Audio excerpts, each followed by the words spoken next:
Good afternoon, Tanzania. You're watching Fabidigo TV Sports News, or your trusted source for accurate, balanced, and breaking news. Fabidigo TV. Subscribe, like, share, comment, Fabidigo TV. Habari za leo wana YouTube channel. Leo ni siku nyingine tena ambaye Mwenyezi Mungu ameniamsha salama ili kuja kutoa pointi muhimu, pointi murwa zile za kuwa na ujenzi wa viwanja kama vile zinavyoendelea uwanja wa Arusha huko jijini Dar es Salaam na uwanja huko Dodoma na viwanja vingine vikiwa vinakarabatiwa kama vile uwanja wa Mkapa na vile uwanja wa Uhuru. Tayari shamba la bibi limeruhusiwa kutumika katika Simba Day na si maajabu labda Simba na Yanga tarehe 12 watacheza pale ile ngao ya jamii mwezi wa 8. Leo ni siku nyingine tena ambaye Mwenyezi Mungu ameniamsha ili niweze kutoa pointi muhimu konki kuhusiana na serikali ya awamu ya 6 hii ambayo ya Samia Suluhu Hassan. Leo nitataja faida 10 au faida 5 muhimu za kuwa na viwanja, lakini pia kutaja faida za kuwa na Rais Samia Suluhu kwa upande huu wa michezo. Tunaweza kusema faida mojawapo ndio hizi ambazo nitaenda kuzitaja. Yes. Kwa majina naitwa Fabidigo au jina lingine niita Godia Aaron Mabunguru. Godia Aaron Mabunguru, kijana ambaye nipo kwenye YouTube channel zako kama hizi unavyonisikiliza. Lakini usisahau kusubscribe, kulike, kucomment na kushare habari hizi ili ziweze kumpata mtu mwingine, la si ajabu ziweze kumpata hata yule leo naye muongelea ambaye ni rais wetu Samia Suluhu Hassan. Kwa upande wangu mimi kama IT Fabidigo ICT man naweza kuwa na elimu kubwa ya uchambuzi tukiwa mezani kama muda huu tukitaka kuchambua yale positive ambaye yamefanyika na rais wetu Samia Suluhu Hassan. Leo na kuleta kwenye swala la AFCON pale walivyoamua kwamba Tanzania tunaweza kuandaa michezo ya AFCON, yani au kombe la AFCON barani Afrika, ndiyo kombe kubwa sana Afrika ambalo ni kombe la timu za taifa ambazo litashiriki 2027. Yes. Hapa naleta sifa kwanza, nataka nijue uwanja unajengwa wapi kwanza. Huu uwanja wa Arusha, uwanja wa Samia Suluhu Hassan Stadium ni uwanja wa kisasa wa mpira wa miguu unaojengwa jijini Arusha mahususi kwa ajili ya fainali ya kombe ya mataifa Afrika AFCON 2027. Taarifa muhimu za uwanja. Mahali unapojengwa huo uwanja ni eneo la Olomoti jijini Arusha, Tanzania. Lakini pia uwanja huu utabeba watazamaji 30,000 walioketi kwenye viti. Utabeba watu 30,000 waliokaa, yani walioketi kwenye viti. Lakini pia gharama ya uwanja huu takribani unajengwa kwa shilingi bilioni 285 za Kitanzania, bilioni 285 za Kitanzania. Muundo wa viwango, muonekano wake umechochewa na madini ya Tanzania umechochewa na madini ya Tanzanite na mlima Kilimanjaro, ukiwa na eneo la kuchezea lenye nyasi za asili na viwango vya kimataifa ya kafu. Maendeleo ya ujenzi. Kasi ya ujenzi umefikia 90% mpaka sasa hivi, huku shughuli za ufungaji wa viti na ukamilishaji wa uwanja zikiendelea kwa kiasi kuelekea michuano ya AFCON 2027 ikiwa inashirikisha nchi 3 ambazo ni Uganda, Tanzania na Kenya, ambao Tanzania tayari viwanja vyetu vinaonekana viko vizuri, na uwanja huu wa Arusha ambao unaonekana ni wa Samia Suluhu Hassan kwa jina kabisa nimepewa. Asante sana katika kitu kama hicho. Naweza kumshukuru Mwenyezi Mungu kwa kutupa rais kama huyu katika upande wetu wa michezo. Lakini nataka nitaje sifa au faida 5 alafu nije nichague kwamba labda Rais Samia Suluhu amefikia upande gani. Yeah. Maendeleo ya mpira wa miguu nchini Tanzania kupitia ujenzi wa viwanja vya kisasa na uwekezaji kwenye vituo vya kulelea vipaji akademiki yataleta faida kubwa 5 zifuatazo. Kumbuka kwamba ukiwa na uwanja au ukiwa na akademiki, na uwezi kuwa na akademiki kama au utajenga viwanja. Ngoja kwanza nisome hizi pointi, alafu ndani ya pointi nitakuwa naelezea vitu fulani. Moja, karibu kuibua na kuzaa vipaji vya vijana kiukamilifu. Yaani faida mojawapo ya kuwa na uwanja bora au na academic, shule za academic inaweza kuibua na kukuza vipaji vya vijana kikamilifu. Lakini kuanzishwa kwa shule nyingi za soka academic kutasaidia shughuli kugundua vipaji vya watoto wadogo mapema na kuvilea kiutaalamu. Vijana watapata fursa ya kujifunza mbinu za kisasa za mpira, lishe bora na nidhamu ya mchezo, jambo litakalowajengea uwezo wa kushindana katika ngazi za kimataifa kama vile Ulaya na Amerika.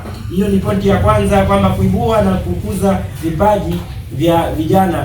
Utakamilisha vitu kama hivyo nilivyovisoma, nitachambua mwishoni. Nasoma ya pili, kufungua fursa za ajira na kupunguza umaskini. Kwa hiyo basi ukijenga viwanja vya mpira wa miguu, lakini pia ukianzisha akademiki za shule kwamba za mpira wa miguu, kwamba soka la kisasa ni sekta kubwa ya kiuchumi inayozalisha ajira za moja kwa moja na zisizo za moja kwa moja. Mbali na vijana kuwa wachezaji wa kitaalamu wanaolipwa vizuri,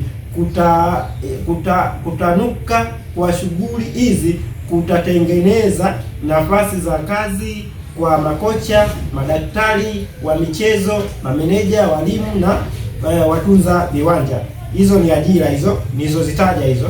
Lakini pia tatu, kuinua kiwango cha timu za taifa na vilabu.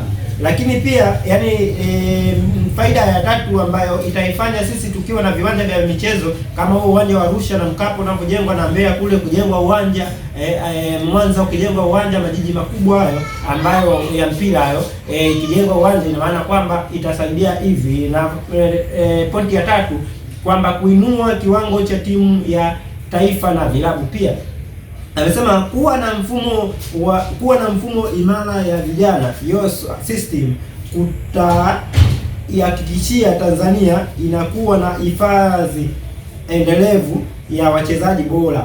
Hii itasaidia timu ya taifa kama timu ya Taifa Stars na Tembo Warriors pamoja na vilabu vyetu kufanya vizuri zaidi katika mashindano makubwa kama vile AFCON, Klabu Bingwa Afrika na hata kufuzu kombe la dunia. Hiyo ni faida mojawapo ya tatu ambayo nimeitaja, ambayo Samia Suluhu Hassan na jopo lake wameangalia kwamba tunasema ajira zipo, lakini sasa wameangalia upande wa michezo kwamba labda tukifanya hivi kidogo nchi yetu, vijana wetu watapata ajira na kupitia mchezo. Hata kama hutacheza mpira, lakini utapata ajira kupitia hao watu waliofanikiwa kimpira. Labda kuchukulia mfano Samata, Mohamed Samata, Mbwana Samata, ambaye sasa Mbwana Samata sasa hivi amefanikiwa. Huwezi jua Bwana Samata amejenga vingapi na vitu vile alivyovijenga yeye katika vitu vyake vitega uchumi vyake ameajiri watu wangapi.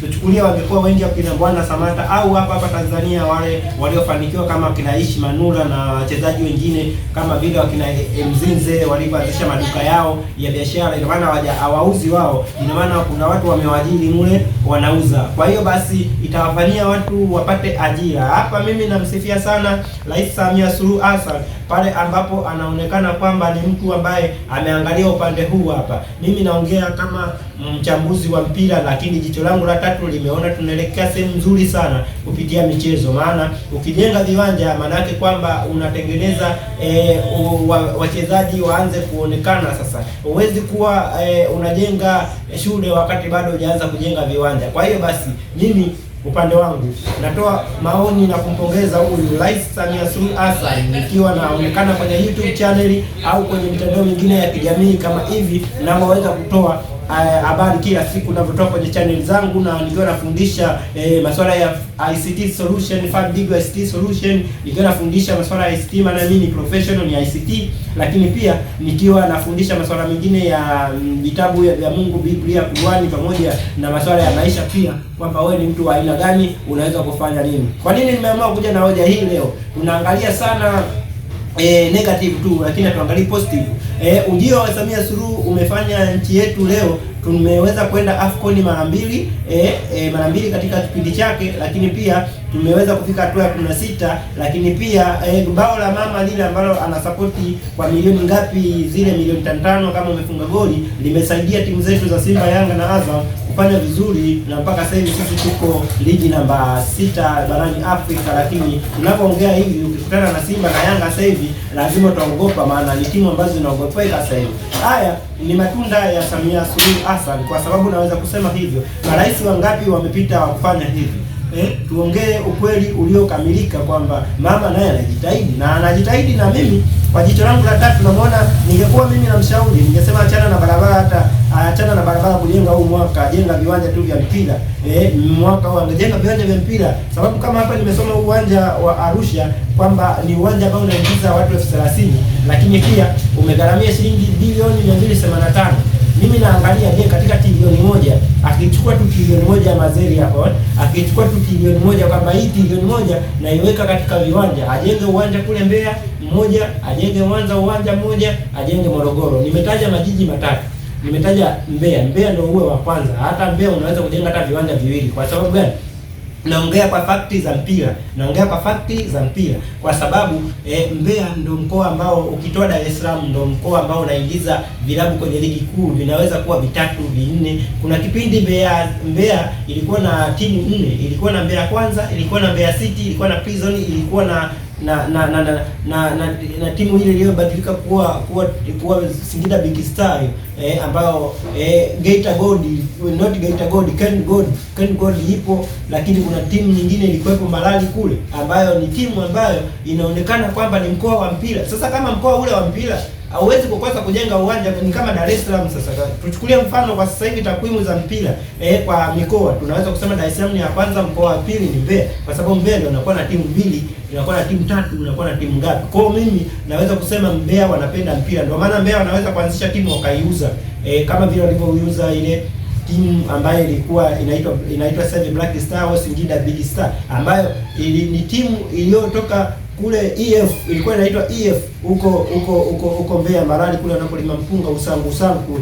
Sasa mimi kama mimi naweza kusema nampongeza Samia, lakini achukua ushauri huu kwangu mimi Godia Aaron Wabungu kwamba naomba ufanye kujenga viwanja tu, usimamisha barabara mwaka mmoja. Viwanja barabara tumejenga miaka 60, bado haijaisha. Tanzania yenyewe kubwa, wewe jenga viwanja mama. Angalia hili wazo nalokupa mimi, sababu ajira zitatokana na huo mpira. Kama nilivyosema, watu wataajiriwa kwenye viwanja huko, watafanya kazi. Watu wengine watauza biashara mama ntilie huko, watu wengine hapo watafanya kazi za kusafisha viwanja. Watu wengine pale madokta, manesi, si wa nini, wataajiriwa hapo. Ukiachana na hivyo, wachezaji hao watakaofanikiwa kusua kimpira Tanzania watakuwa na vitu vyao, vitega uchumi vyao, watajenga viwanda vyao, ambavyo hivyo viwanda ndivyo tunavyosema ajira. Wanaweza kutoa mikopo kwa sisi vijana ambao ni wataalamu kama sisi wakina Fabdigo, ambao tunaweza kufanya. Mimi nikipata mtaji kwamba nimekuwa na ofisi yangu Fabdigo ICT Solution, naweza kukusanya ma ICT hata 10 Tanzania, tukafanya kazi za kutengeneza website, kudesign nini. Sasa tunashindwa kufanya hivyo kwa sababu hakuna wanaotuwezesha, lakini ili tuweze kuwezeshwa lazima tuandae kwanza hii mpira ni vitu ambavyo vinaleta ajira sana duniani. Ndio maana unaangalia nchi kama za Brazil, zile kilimo chao kikubwa ni mpira wa miguu tu. Brazil ndio timu ambayo ndio nchi ambayo inaongoza kutoa makocha wengi duniani. Ndio timu ambayo ndio nchi ambayo inaongoza wananchi wao wanategemea mpira na maisha yao yako vizuri, wanakula bata. Mimi naweza kusema naongea kwa kujiamini, nikiwa na akili kama mchambuzi kwenye YouTube channel ya Fabdigo TV, BM Zakaria Online TV na Arafat TV. Subscribe hizo channel, maana yake ni kwamba najiamini ninachokisema, maana ni mtu ambaye nafundisha, nimesoma, lakini pia hapa nimeamua niongee, sio kwa ushabiki wa kichama labda kwamba mimi ni chama cha CCM au chama cha Chadema. Hapa sijaangalia usiasa, nimeangalia tunapoelekea. Samia Suluhu hapo umeupiga mwingi, hapa umeupiga mwingi. Mimi naitwa Fabdigo, hapo umeupiga mwingi. Mimi hapa na kusifia kwa mara ya kwanza, lakini sijai kufikiria kukusifia, lakini leo imenijia tu kutoka moyoni. Naangalia maendeleo ya nchi yetu kimpira. Tunaangalia tu kwamba mpira labda ni Simba na Yanga tu, hapana. Viwanja vinajengwa bro. Viwanja nchi hii tumepata uhuru mwaka 1961, muungano ulikuwa 1964. Aliongoza Mwalimu Julius Kambarage Nyerere, akaiunganisha hii nchi makabila 120. Akaja Mwinyi Hassan Mwinyi, akaja Benjamin William Mkapa, akaja Jakaya Mrisho Kikwete, akaja Magufuli. Huyu mama leo katuleta kwenye mpira. Tunasahau kuongea ukweli alafu sisi vijana wengi tunapenda mpira. Wao nafikiri wao utapataje ajira hii nchi yetu wote tuajiriwe serikalini. Tusupport mpira uendelee. Mimi nakwambia tu mama, fanya hivi kitu kimoja. Yaani simamisha barabara, simamisha nini, miaka 2. Jenga viwanja mkoa wa Mbeya, mkoa wa Mwanza, huko mkoa nini. Ukimaliza hapo anza academic za shule za mpira wa miguu. Ukimaliza hapo ndio uanze kujenga viwanja tena. Unaanza kujenga tena zile zinazoitwa barabara. Barabara tumejenga sana, afu bado hajaisha. Tutamaliza lini? Tujenge viwanja vya mpira wa miguu. Hapo ndipo nilipokuwa naongelea. Lakini pointi ya 4 anasema kukuza uchumi wa nchi na utalii na michezo na sport. Hapa ndipo ambapo Mama Samia Suluhu ameangalia sana kukuza uchumi. Yaani utakuzaje uchumi? Anasema uwepo wa miundombinu bora na akademiki za hadhi ya juu utavutia vilabu vya nje kuja kuweka kambi nchini Tanzania, kununua wachezaji kutoka Tanzania. Biashara hii ya kuuza wachezaji itaingiza fedha za kigeni na kutangaza nchi yetu kimataifa, ikichochewa na viwanja vya kisiasa viwanja vya kisasa vinavyoweza kuandaa mashindano makubwa. Umeona? Hapa nimetoka kuongelea kuhusu ajira. Huwezi kupata ajira eti kwa kusema watu wote waliosoma waajiriwe serikalini. Hakuna hicho. Andaa mbinu ya vitu. Wapi utawapeleka vijana? Waache kubeti, au sio? Kwa mfano sisi watu tuliosomea masuala ya ICT tuitakiwa tu na mitaji ya milioni 20. Tunanunua makamera, computer graphics, ma website design, tuna design ma CCTV kamera, lakini tunashindwa kwa sababu hakuna hela. Hela hizo, kama hakuna hela, jenga viwanja kwanza. Ukijenga viwanja utapata hela kwa kupitia hata kwa watu. Kwa mfano kina Samata wale wakiwa wengi wanaweza kutoa mikopo, umeelewa? Kama hivyo.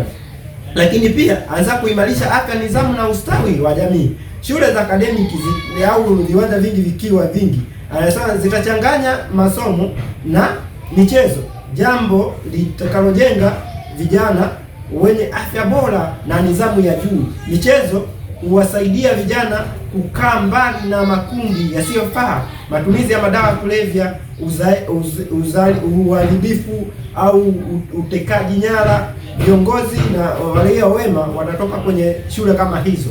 Sasa kama hivyo nilivyosema, ina maana kwamba Mwenyezi Mungu leo ameamua nichague kuongelea hiki kitu. Sasa na tu simu yangu hapa chini, nataka kuongelea kabisa hapa. Mimi nimekuja moja kwa moja kumpongeza Rais Samia Suluhu Hassan. Cha kwanza ni hapo alipoonesha ujasiri wa kujenga viwanja. Japo humo mitandaoni hivi nilivyoongea mimi mtaniona ni mwanasiasa. Mimi sio mwanasiasa na wala sijui siasa na sijai gombea kitu chochote kuhusu siasa. Ila mimi kazi yangu ni kufanya kitu positive kile ninachokiona. Nafundisha Biblia, nafundisha masuala ya Mungu, nafundisha masuala ya ICT, maana ndio professional yangu niliyosomea. Lakini Mama Samia Suluhu kwenye viwanja vya mpira amecheza mwingi. Unaweza kusema kusimsifia yeye ndio rais. Kitu chochote kitakachojengwa katika uongozi wake yeye ndio rais. Kwa hiyo basi tunaweza kufanya hivi kitu kimoja. Mama Samia Suluhu aongeze kujenga uwanja kule Mbeya, aongeze kujenga uwanja, ajenge viwanja viwili Mbeya kama hivyo vya Arusha, ajenge Mwanza uwanja mmoja, ajenge uwanja Morogoro. Kwa nini nimeitaja hii mikoa? Nimeitaja kwa sababu Mbeya ukitoa Dar es Salaam ndio mkoa wa pili kuingiza timu nyingi za kwenye ligi kuu. Yaani Mbeya zinakuwepo timu hadi 3-4. Kwa hiyo basi kama zinakuwepo 3-4, kwa nini siwe na viwanja? Watu wa kule wanapenda mpira. Kwa hiyo basi jenga viwanja sehemu ambapo wanapenda mpira. Ukijenga kule Mbeya, tusipoangalia mambo ya usiasa ya mambo ya CCM Chadema. Wewe mama ni kiongozi wa nchi. Mimi kubali, yani 100% mimi hapa Fabidigo, alafu na vijana wengi huko wananitegemea na wafundisha ICT. Kwa hiyo basi nimewafundisha kwamba tuwe tunaangalia vitu fulani ambavyo ni muhimu, sio kuongea tu ujinga. Kwenye upande wa mpira mimi nakupongeza, yani uko vizuri, na mpira una asilimia kubwa ya kuleta uchumi mkubwa katika nchi ya Tanzania, kama nilivyoongelea kwamba kutakuwepo na ajira au wachezaji wakifanikiwa wataanzisha vitu vyao hapa ndani ya nchi ya Tanzania na wataajiri watu kama kina Samata, wakina Mzize, wakina Manula, wakina Mkude, wamejenga vitu ambavyo hivyo wameajiri watu. Kwa hiyo basi tunalalamika ajira, tunataka tujenge viwanja, tuachane na mabarabara ya tusimamishe miaka miwili barabara hizi. Miaka 60 tumejenga miaka 60 ya uhuru wetu, barabara hazijaisha mpaka sasa hivi. Wewe tunasema tu barabara. Kuna vitu sometimes hata ukiwa unajenga, ukiwa unaendelea maendeleo, ukiona kuna kitu fulani kinakukwamisha akuletee maendeleo, unarudi pale kwenye msingi wa mafanikio. Ili upate mafanikio unaangalia sehemu nyingine, hapa inatakiwa nifanye hiki. Kwa hiyo basi jenga viwanja, Mama Samia Suluhu, mambo yetu yawe safi. Leo umejenga uwanja Arusha kule, naona kuna nafasi nyingi ya vijana wameajiriwa kule. Haijalishi unaposema ajira, wewe unaikataa kazi kusema eti kazi ngumu. Mungu mwenyewe alisema utakula kwa jasho. Wewe ukitaka kujifananisha na mtoto wa rais, unajisumbua tu. Yaani unafikiri mimi ningekuwa rais mtoto wangu angekuwa maskini? Unajingwani? Au mimi ningekuwa rais unafikiri mimi nisingejenga nyumbani? Yaani tuache tu siasa za kijinga, yaani tuongee ukweli. Yaani mama kajitahidi yani. Asante sana, endelea kusubscribe YouTube channel ya Fabidigo TV, BM Zakaleon TV na Arafat TV kwa masuala daima ya ICT. Njooni kwangu wenye wote mnaosumbuka na masuala ya ICT, masuala ya kompyuta, nami nitawapumzisha kama vile mkitaka kujua masuala ya Microsoft Basic Computer Application, Microsoft Word, Excel, Publisher, PowerPoint, users of email na Microsoft Access. Lakini pia natengeneza website na kufundisha website design, lakini pia nafunga network installation system which is a local area network, system camera nafunga na kutengeneza na kufundisha, lakini pia na vitu vingine vyote kama digital marketing, video production, computer graphics na vitu vingine. Hello, mambo vipi wadau wetu wa mitandao yetu ya Fabidigo TV. Leo tupo hapa tunatangaza mitandao ya Fabidigo TV, Arafat TV na BM Zakaria Online TV. Unaweza kusubscribe pale chini, lakini tunadhaminiwa na ofisi inaitwa Fabidigo ICT Solution.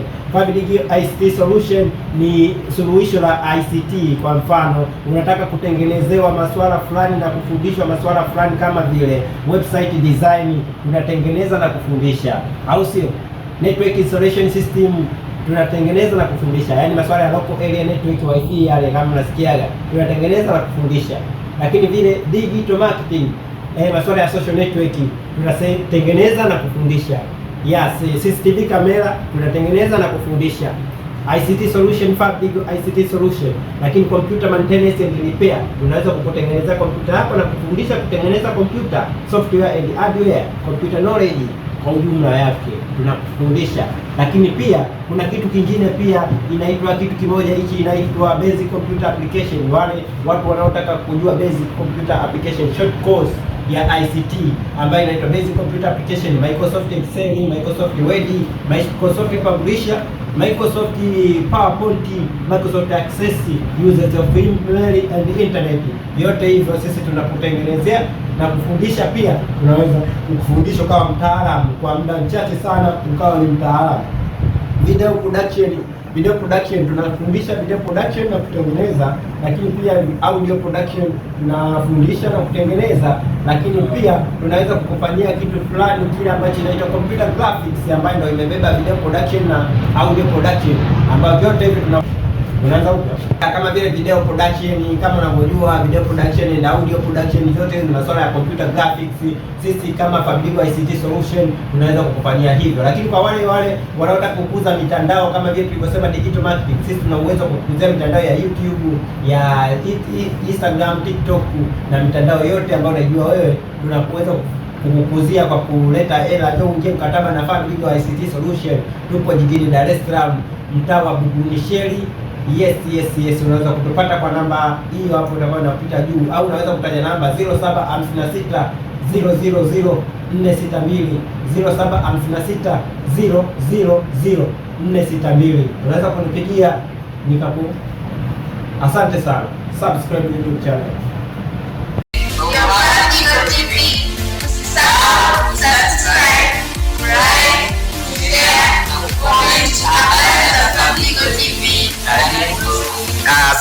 Good afternoon, Tanzania. You're watching Fabidigo TV Sports News, or your trusted source for accurate, balanced, and breaking news.